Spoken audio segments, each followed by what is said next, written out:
Good morning students. हमने 5 lesson तक complete किया। अब हम आगे बढ़ते हैं। अब हमारा अगला लेसन जो है वो है लेसन नंबर 6, कालिदास का प्राणी प्रेम, जिनके लेखक है मोहन राकेश, जिनका जन्म सन 1925, निधन सन 1972 में हुआ। मोहन राकेश का जन्म पंजाब के अमृतसर में हुआ था। इनका असली नाम तो मदन मोहन गुलनानी था। उनकी दीदी ने मदन मोहन राकेश नाम रखा था।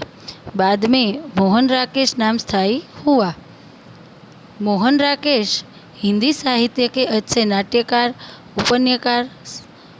उपन्यासकार और कहानीकार के रूप में अपना नाम अमर कर गए हैं।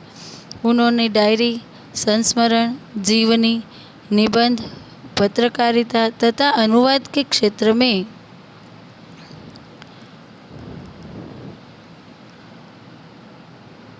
भी ठोस योगदान दिया है। नाटक में आषाढ़ का एक दिन बहुत ही विख्यात और चर्चित नाटक रहा है।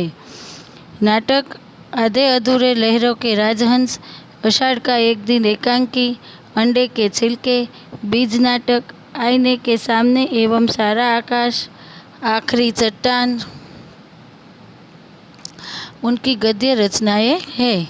यहाँ पर आषाढ़ का एक दिन से केवल एक अंश ही कालिदास का प्राणी प्रेम शीर्षक प्रस्तुत किया गया है।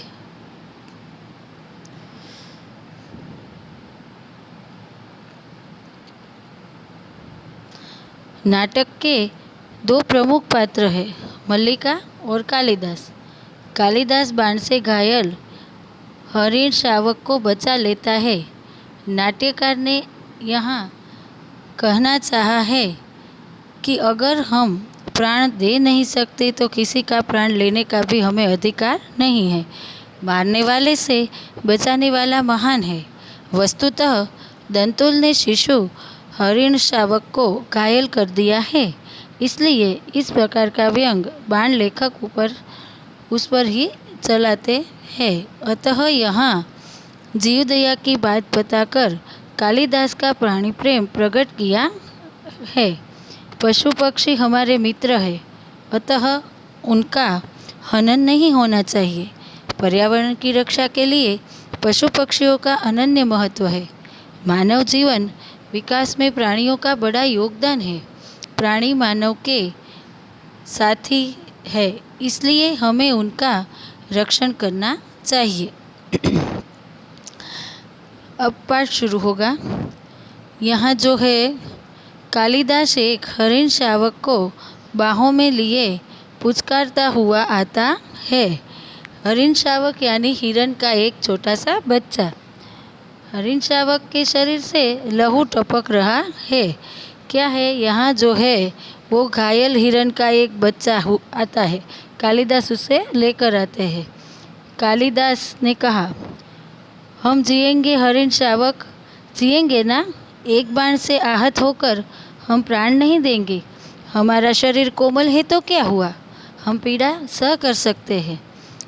कालिदास શું કહે છે હરણના બાળકને ગોદમાં લઈને કે હું તને બચાવીશ, એમ તને મરવા દઈશ નહીં। हम पीड़ा सह सकते हैं। एक बाण से प्राण ले सकता है तो उंगलियों का कोमल स्पर्श प्राण दे भी सकता है। मानस पासे बाणथी जो ते पोताना हरणनो प्राण लई शके तो कालिदासने एटलो विश्वास है कि माणसनी कोमल आंगळीओमां पण एटली ताकत है कि एने जीवन दई पण शके। हमें नए प्राण मिल जाएंगे। यह कोमल आस्तरण पर विश्राम करेंगे। हमारे अंगों पर ध्रुव का लेप होगा। कल हम फिर वनस्थली में घूमेंगे। कोमल दुर्वा खाएंगे ना? खाएंगे ना? मल्लिका ने अपने को सहज द्वार की ओर जाती है। यहाँ बाण से घायल हिरण का एक बच्चा कुचलाते हुआ कवि कालिदास की गोद में समा गया है। उसके शरीर से खून टपक रहा था। कवि उसे बाहों में भर लेते हैं और लेकर आगे चलते हैं। इसका वर्णन हुआ है। मल्लिका, यह आहत हरिण शावक, यहाँ ऐसा कौन व्यक्ति है जिसने इसे आहत किया? क्या दक्षिण की तरह यहाँ भी? मल्लिका पूछे छे। कालिदास ने कहा, आज गांव प्रदेश में कई नई आकृतियाँ देख रहा हूँ। મલ્લિકાએ શું કીધું કે આને કોણે ઘાયલ કર્યું કે દક્ષિણની જેમ આપણે પણ અહીં શિકાર થાય છે એમ? कालिदास ने कीधु, हाँ, आज गांव प्रवेश में कई नई आकृतियाँ देख रही है। झरोके के पास जाकर आसन पर बैठ जाता है। राज्य के कुछ कर्मचारी आए हैं। हरिण शावक को वक्षे सटाक थपथपाने लगा। शू कर्યું तो के એ જે હતું બચ્ચું એને સાંત્વના દીધું અને કહેતા રહ્યા કે હું તને મરવા નહીં દઉં, જો બાણથી તું ઘાયલ થાય તો મારી આંગળીઓમાં પણ તાકાત છે કે તારા સ્પર્શ કરીશ ને તો તું બચી જઈશ. તને શું લગાડશું તો કે ધ્રુતનો લેપ લગાડશું એમ અને દુર્વા ખાઈશું એમ.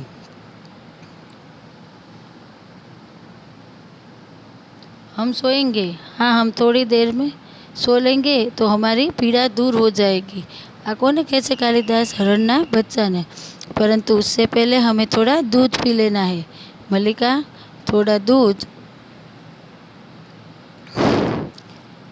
थोड़ा दूध हो तो इसे भाजन में लाओ. मल्लिका, माँ ने दूध ओटा कर रखा है, देखती हूँ. चूल्हे के निकट रखे बर्तनों के पास जाकर देखने लगी. अभी अभी 2-3 कर्मचारियों को हमने घोड़े पर जाकर देखा है. माँ कहती है, जब भी ये लोग आते हैं कोई न कोई अनिष्ट होता है. वर्षा के रोमांच के बाद मुझे यह बहुत विचित्र लगा. दूध का बर्तन उठाकर दूध खुले बर्तन में उड़ेलने लगी. माँ आज बहुत रुष्ट है. શું થયું? માં કહે છે, જ્યારે જ્યારે રાજ્ય કર્મચારીઓ આવે છે ત્યારે કાંઈક ને કાંઈક ઉલટપલટ કરે છે એમ. અને માં આજે શું થઈ ગઈ છે તો કે कालिदास हरिण शावक को बाहों में झुलाने लगता है.